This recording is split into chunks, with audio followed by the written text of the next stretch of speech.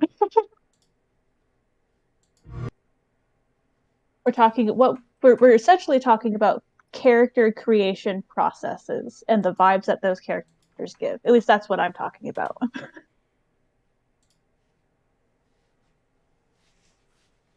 Oh, I know that song. Good song. Here, we're actually talking about character playlists because I make playlists for all of my characters, As you should. as I should. I'm very bad at music, so I'm trying to get some pointers. Here, I'll pop the link for Tuli's because now I cleaned it up. There you go.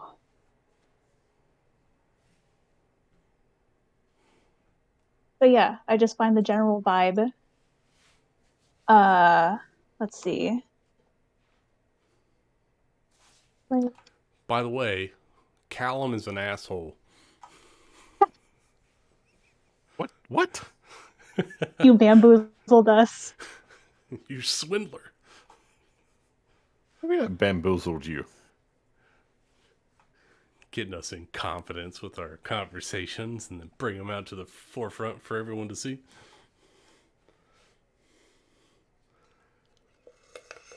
I honestly don't know what you're talking about.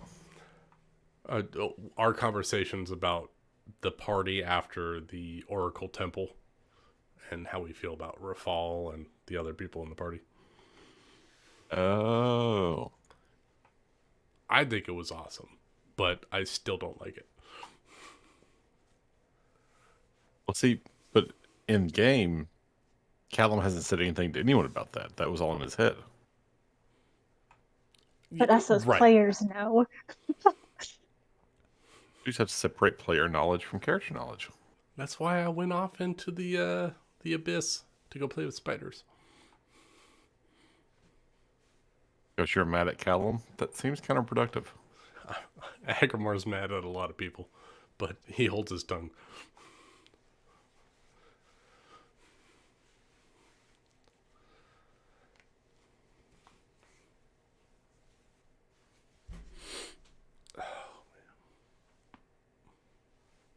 How do you make your characters, Ben? Like, what do you start with?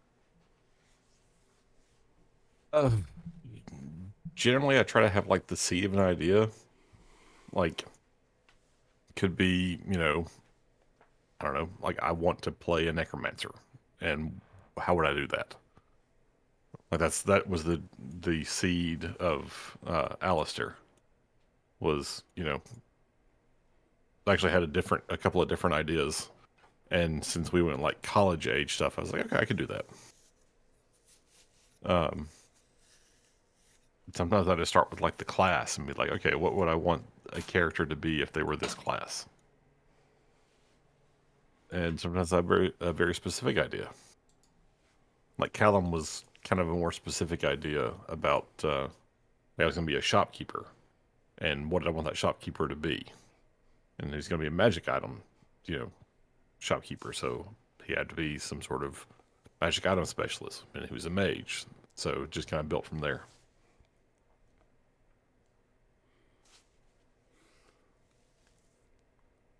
So I guess it just depends on whatever the seed of the idea is.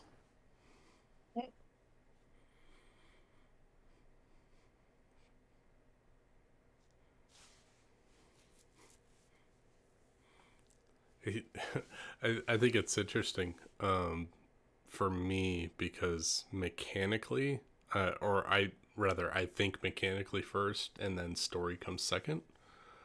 So to come as far as I have with Agamar is amazing for me personally because I basically just built a cleric because they had a cool subclass that came out, and that's what I built him from. And over the last 2.5 years, 3 years, I've been building him with Ryan based on a subclass.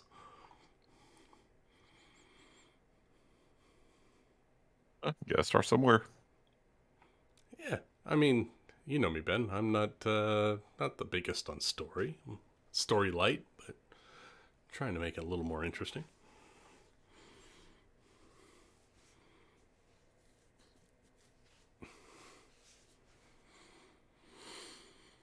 You say your story light, but once you actually get into a character, that That's all true. changes.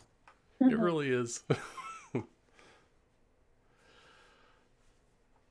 I do like deep diving into characters.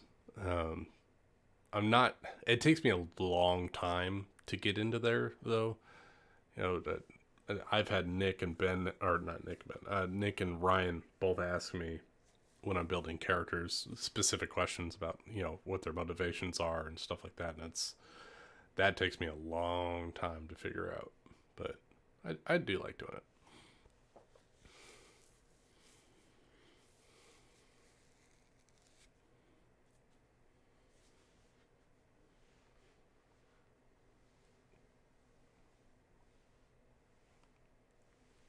Actually, I'm really excited to see what Ryan does after Miss Taven, however long it takes for that. Because I have so many character ideas.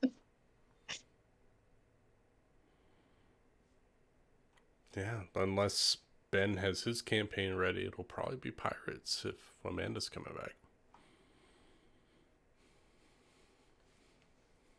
Yeah, I haven't laid out like an entire campaign, but I've definitely got the startings of one that we could roll with. Permission, what do you guys want?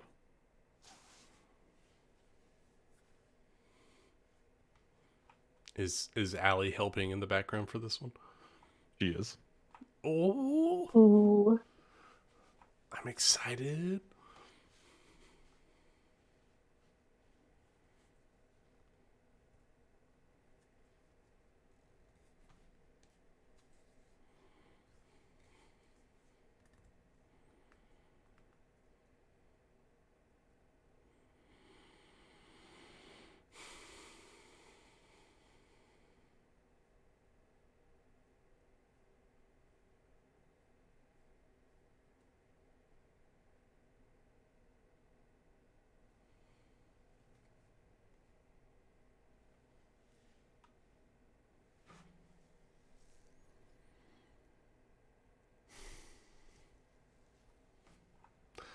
All right, I'm gonna head out for the night, guys. All right, night, man. Night. Night. I think I'll probably do the same. Kind of early morning for us Eastern folks. Yeah. Yeah.